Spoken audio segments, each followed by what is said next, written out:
जिंदगी क्यों यहाँ लगती है परेशान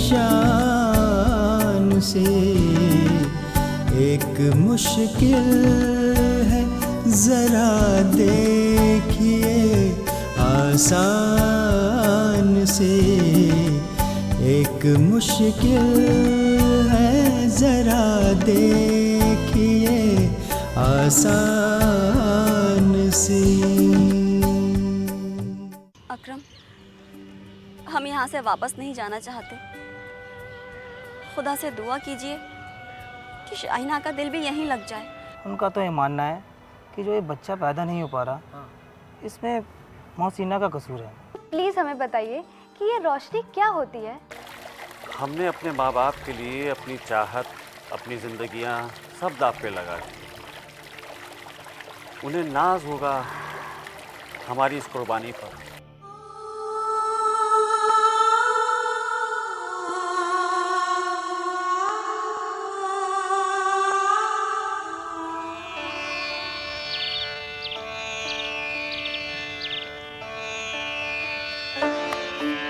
क्या बात है सलमान भाई, आज बड़ी मेहनत हो रही है।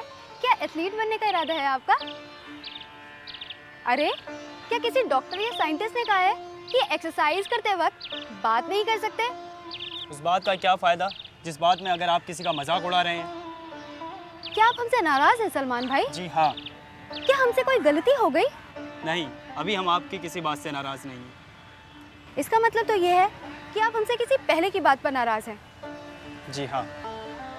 मगर हमें तो कुछ ऐसा याद ही नहीं कि हमने आपसे कुछ ऐसा कहा हो।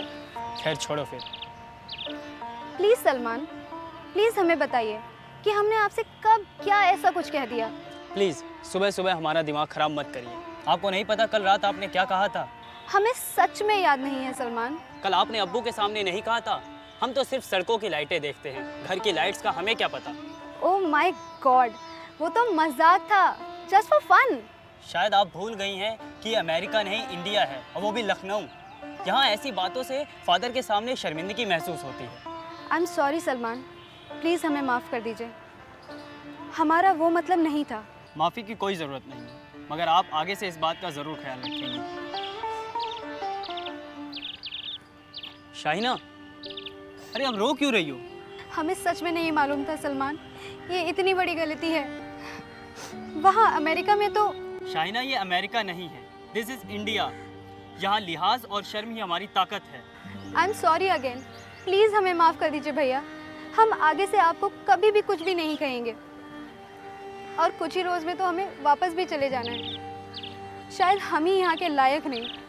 ऐसी बात नहीं है, लेकिन उस दिन हम बहुत शर्मिंदगी महसूस कर रहे थे। मालूम नहीं अब्बू ने हमारे बारे में क्या सोचा होगा। मगर अब तो हमने आपको सॉरी बोल दिया ना। सिर्फ सॉरी बोलने से काम नहीं चलेगा। पहले आप ये रोना बंद करें, उसके बाद ये घर वापस जाने वाली बात भी वापस लें। क्यों? आपने ही तो हमसे कहा था कि हम यहाँ मेहमान हैं, इसीलिए तो आप भी हमसे कुछ नहीं कह रहे। अरे वो तो गुस्से में कह दिया था, मगर आप जब से घर पर आई हैं तब से हमारा दिल लगा रहता है और घर में भी रौनक बनी रहती है।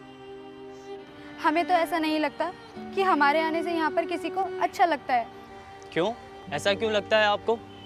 क्योंकि आपने हमें रुलाने के बाद भी अभी तक सॉरी नहीं बोला। वहाँ अमेरिका में तो। ओहो, मैं आपके इस अमेरिका से तो परेशान हो गया हूँ। ठीक है, मैं आपसे माफ़ी मांगता हूँ। Okay, I am sorry.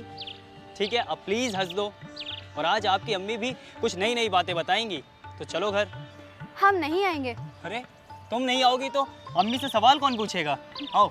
Hospital जाते हुए हमें हजरतगंज ड्रॉप कर दीजिएगा। ज़रूर। वहाँ से हमें कुछ काम है, उसके बाद हम हवेली चली जाएंगे और फिर शाम को लौटते हुए हमें मिल जाएगा वहाँ से। ठीक है। और good morning uncle. Good morning अम्मी। गुड मॉर्निंग बेटा, आप उठ गए? जी। अरे अम्मी, आज तो हमें भी आपके साथ बाहर जाना था, फिर आपने हमें बताया क्यों नहीं? बेटा हम आपको उठाते, लेकिन आप इतनी गहरी नींद में सोई थी कि हमने उठाया नहीं। अम्मी, तो आप हमें जगा देती ना। मालूम है ना, हम अपनी हवेली नहीं गए कितने दिन से। कोई बात नहीं बेटा, हवेली फिर कभी चले जाना। और वैसे भी आपको पता है ना कि वहाँ भी काम चल रहा है। वहाँ इतनी धूल मिट्टी है ना, आप जाएंगी तो फिर पूरा दिन छींकती फिरेंगी यहाँ। अच्छा, इनको धूल से एलर्जी है? जी अकरम साहब, अमेरिका में डॉक्टर्स ने यही कहा है कि धूल मिट्टी से ये जितना परहेज़ रखे उतना ही अच्छा होगा। बिल्कुल, prevention is better than cure, यानी इलाज से बेहतर बचाव है। और अगली बार हम जब भी जाएंगे आपको साथ ले जाएंगे, और फिर भी अगर आपको एलर्जी हुई तो हम किस बात के डॉक्टर हैं भाई। अच्छा अम्मी, तो फिर हम आज सलमान के साथ घूमती हो आए? मगर बेटा वहाँ पे ऐसा कुछ भी नहीं है। वहाँ जाकर आप क्या करेंगी? अम्मी, वहाँ तो बहुत खूबसूरत बागीचे हैं, गोमती नदी है, खूबसूरत किनारे हैं, और फिर नाव भी तो है ना वहाँ पर। अब्बू, आप अभी तक गए नहीं अस्पताल? बस जा ही रहे हैं। और हाँ, आपके लिए काम छोड़े जा रहे हैं। आज आप शाहीना को गोमती के किनारे घुमाने ले जाएंगे। भाई दिखाइए वहाँ की खूबसूरती, कितना अच्छा माहौल है, और आसपास जो बगीचा है ना वहाँ भी ले जाइएगा। जी जरूर। ऊंचे दरख्त हैं, कितने पुराने दरख्त हैं, दिखाइए। जी अब्बू, ज़रूर। हम इन्हें वहाँ भी ले जाएंगे और बागीचे में भी। बिल्कुल।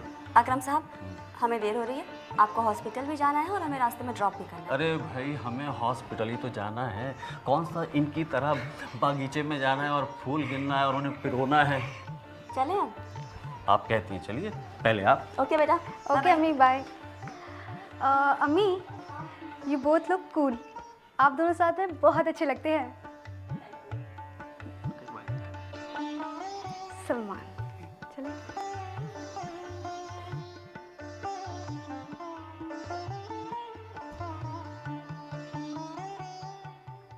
सलमान, सलमान बेटे, जी अब्दुल बाबा। बाहर के लिए कुछ खाने के लिए रख दें? दिन में भूख लगेगी, क्या करोगे तब? अब्दुल बाबा, ये लखनऊ है, आपका गांव नहीं जहाँ कुछ भी खाने को नहीं मिलेगा। अरे वो तो सब ठीक है, लेकिन बड़े साहब बाहर का खाने के लिए मना करते हैं, बल्कि कहते हैं कि बाहर का खाना तो खाया ही ना जाए तो बेहतर है। जैसे? जैसे खुला हुआ खाना, कटे हुए फल, शरबत, समोसे, पकौड़े, कचौड़ी। हाँ, और खुली हुई वो मिठाइयाँ। अब्दुल बाबा, हमें मालूम है। आपको क्या लगता है कि अब्बू ने हमें इस बारे में नहीं समझाया होगा? क्या हम नालायक हैं? अब पता नहीं। पता नहीं? आपको आज तक यही नहीं पता चला कि हम नालायक हैं या नहीं? वाह भाई वाह, हम तो यूं ही आपको अपना खैरख्वाह समझते रहे। अरे अरे सलमान बेटे, आप तो यूं ही नाराज़ हो रहे हैं। हमारा मकसद वो नहीं था, बस हम तो आपको समझा रहे थे, और समझाना भी क्या, याद दिला रहे थे, खास तौर पर तब कि जब आपके साथ शाहीना बेटी जा रही हों। अब देखिए, वो कुछ ही दिन पहले तो बाहर मुल्क से आई हैं। अगर उन्होंने कुछ ऐसा वैसा खा लिया और कुछ उन्हें हो गया तो अब तो सोचिए कितनी बड़ी मुसीबत खड़ी हो जाएगी, और लोग कहेंगे ले गए थे घुमाने और लगा लाई ठिकाने। बात में तो आपकी दम है, हम ख्याल रखेंगे इस बात का, लेकिन हाँ, हम घर का खाना नहीं लेके जाएंगे, और आप प्लीज़ हमारा नाश्ता लगा दीजिए, ठीक है? लगता है इस घर में हमारे अलावा किसी को साइंस समझ नहीं आ रही है। काश बचपन में हमारे अब्बू ने मदरसे से निकालकर अगर पतंग बेचने के काम पे ना लगाया होता तो इस साइंस के तो हम तोते उड़ा देते। सबसे ज्यादा सवाल हम ही पूछते हैं इस साइंस के मुतालिक। खैर छोड़ो अब्दुल, अब अपने ही हुनर पर क्या दिखराना। आपने आज जानबूझकर उन गोमती के किनारों की बात क्यों छेड़ी? अगर बच्चों को शक हो जाता तो? किस बात का शक? इतना नादान मत बनिए आप अकरम साहब। आप अच्छी तरह जानते हैं कि हम क्या कह रहे हैं। आप अच्छी तरह जानते हैं कि गोमती के किनारों से हमारा क्या रिश्ता है, और सच बताएं तो हम कभी भी नहीं चाहते थे कि हमारे बच्चे वहाँ पर जाएं। आपकी बातों से लगता है कि आपके अंदर पुरानी यादों को लेकर कुछ बदगुमानी या रंज है। हमारे अंदर कुछ भी नहीं है अकरम साहब, बस हम पुराने जख्मों को कुरेदना नहीं चाहते।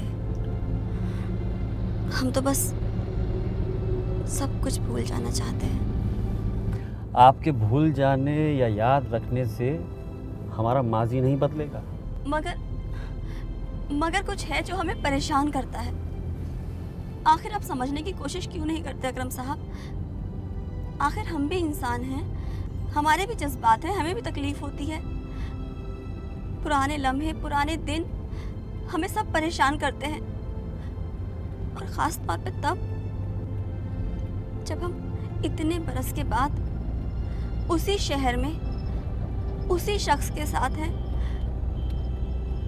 जिससे कभी हमने सबसे ज्यादा मोहब्बत। हम आपके दिल की खलिश, आपका दर्द समझ सकते हैं, लेकिन हम भी क्या करें? हम हकीकत को बदल तो नहीं सकते। आपको मालूम नहीं, पिछले 20 बरसों में हम कभी भी उन पुराने गलियों कूचों उन इलाकों में नहीं गए जिनसे हमारी पुरानी यादें जुड़ी हुई हैं। हम ना तो उन रास्तों को बदल सकते हैं, ना इस शहर को बदल सकते हैं, और ना इस वक्त को। हम आपका दर्द समझते हैं अकरम साहब।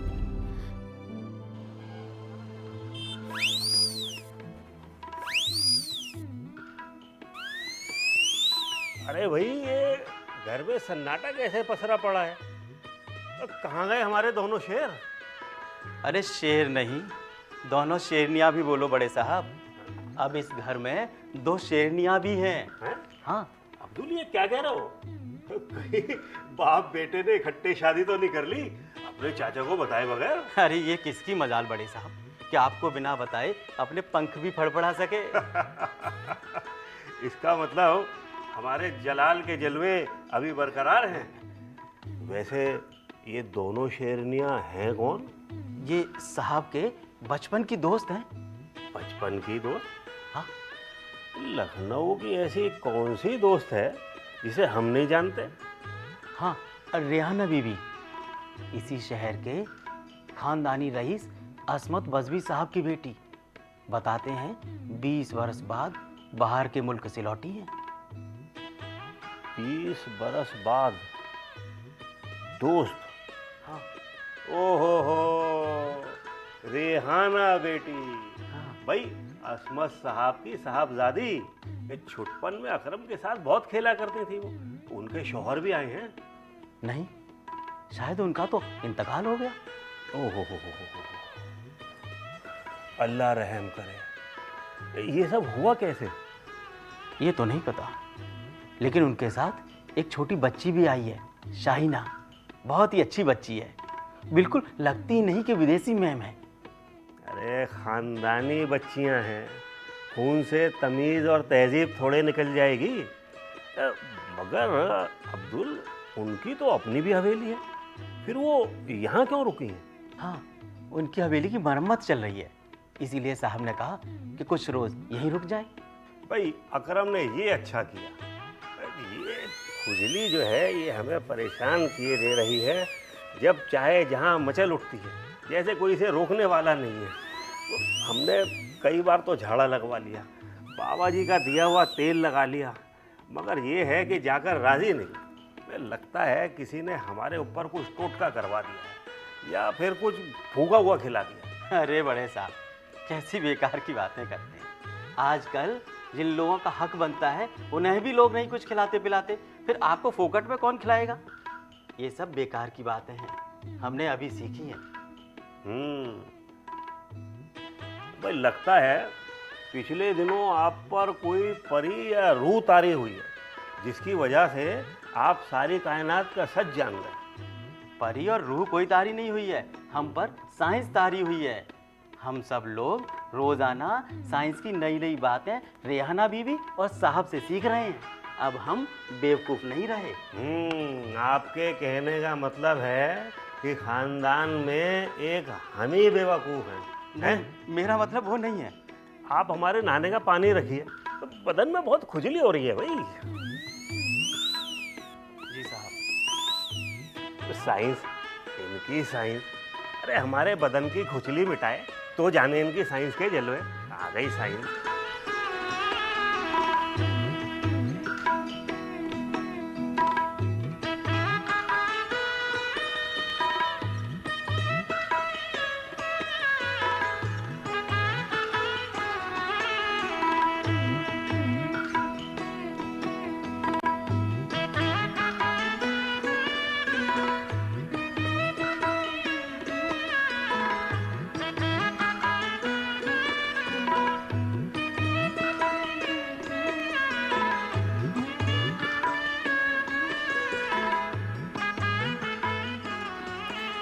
तो दौड़ दौड़ कर और हंस हंस कर हमारी जान ही निकल गई। वाकई में हमारा मुल्क कितना खूबसूरत और लाजवाब है। काश हम अपनी कुदरती मिसालों की कद्र कर सकते, काश हम अपने दरियाओं को साफ रख सकते। बिल्कुल सही कहा आपने। आज हमारे मुल्क के तमाम दरिया धीरे धीरे गंदा नाला बनते जा रहे हैं और यहाँ का हर शख्स इसके लिए ज़िम्मेदार है। हम यहाँ पर अपना सारा कचरा, सारी गंदगी इन्हीं दरियाओं में डाल देते हैं। उसके बाद हमारे ये खूबसूरत दरिया धीरे धीरे दम तोड़ने लगते हैं। मालूम है, हमने पढ़ा है कि इंसान की ज़्यादातर सिविलाइजेशन यानी तहजीब इन्हीं दरियाओं के किनारे ही फली फूली है। दुनिया के अधिकतर बड़े शहर भी या तो किसी बड़ी दरिया के किनारे बसे हैं या फिर समंदर के। बिल्कुल, और फिर भी हम इनके एहसानमंद होने के बजाय इन्हीं को तबाह करने पर तुले हैं। शायद हमें अब भी समझ आ जाए और हम इस कुदरत के बेशकीमती तोहफे को बचा कर रख सके या ज़िंदा रख सके तो भी हमारे लिए गनीमत होगी। बिल्कुल। अच्छा शाहिना, चलो अब घर चलते हैं। आज अब्बू भी जल्दी आ जाएंगे और देखते हैं आज शाम क्या महफिल जमती है। वैसे सलमान, अब हमारा यहाँ से जाने का बिल्कुल मन ही नहीं करता। तो रुक जाओ ना, हमेशा के लिए। तुम्हें वापस लौटने के लिए कौन कहता है? चलो चलते हैं, हमें रास्ते में कुछ शॉपिंग भी करनी है।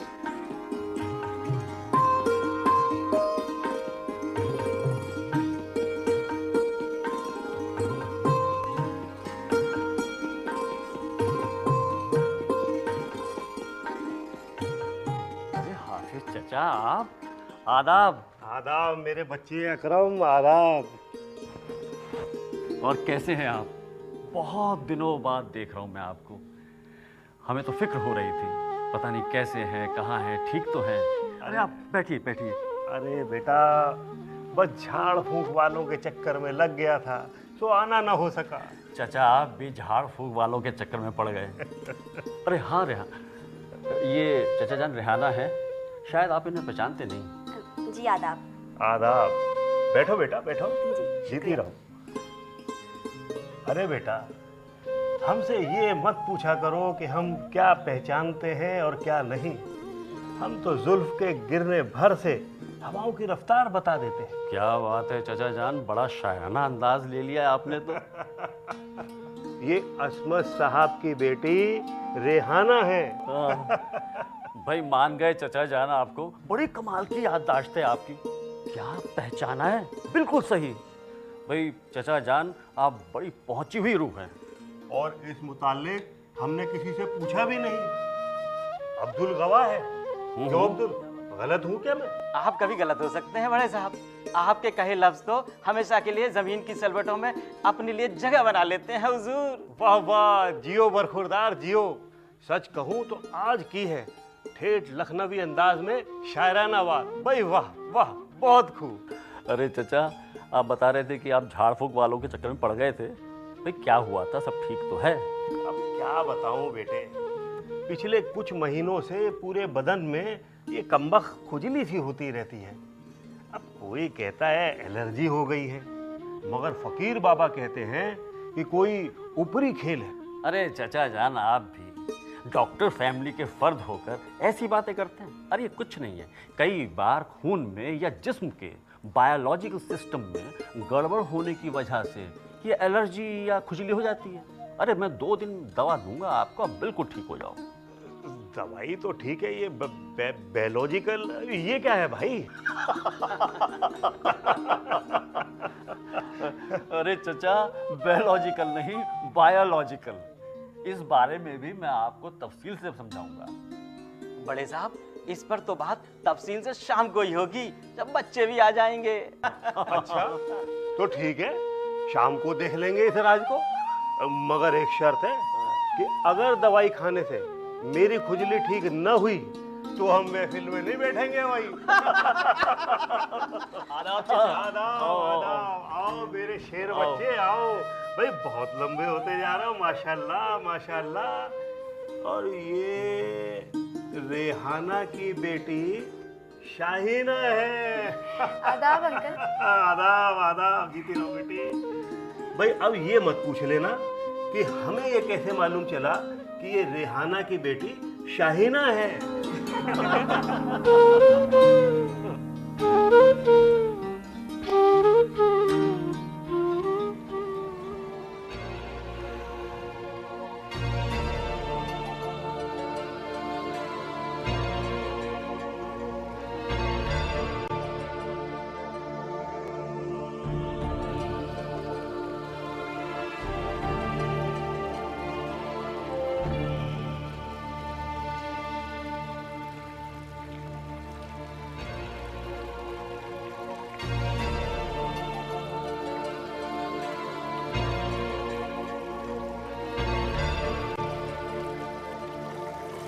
कदर। अपने आप को अकेला रखना ठीक नहीं है।